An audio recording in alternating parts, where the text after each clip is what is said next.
वो फिल्टर लगाओ।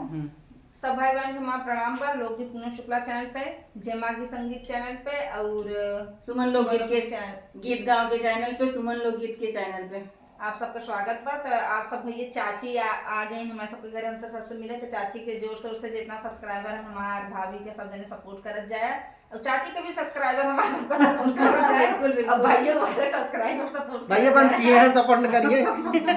और आप सबकी गाना कैसा लगा कमेंट करके जरूर बता दें। राजा मोरा लाए दुई रनिया, राजा मोरा लाए दुई रनिया, राजा मोरा लाए दुई रनिया, राजा मोरा लाए दुई रनिया। बर्तन माजन गए दुई नौजनी, हम बर्तन माजन गए दू नौजनी, हम राजा मोरा होई गए धोवनिया, राजा मोरा होई गए धोवनिया, राजा मोरा लाए दुई रनिया, राजा मोरा लाए दुई रनिया।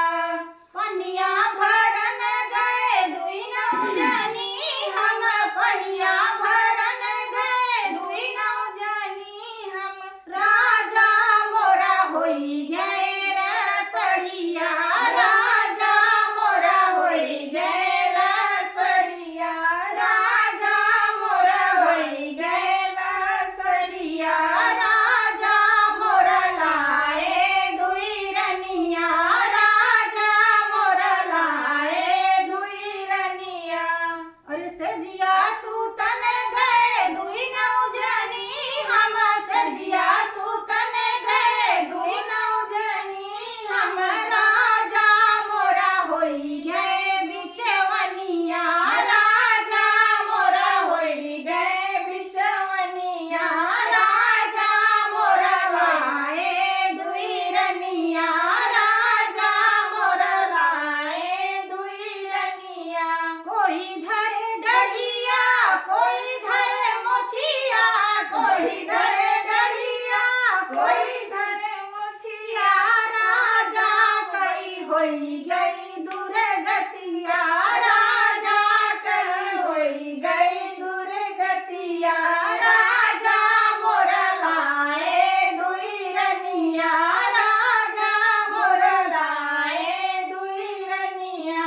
ऊपर छते से राजा पुकारे, ऊपर छते से राजा पुकारे, भाई कोई मत लाना दुई रनिया, भाई कोई मत लाना दुई रनिया, राजा मोरा लाए दुई रनिया, राजा कई होई गई दुर्गतिया, राजा के होई गई दुर्गतिया।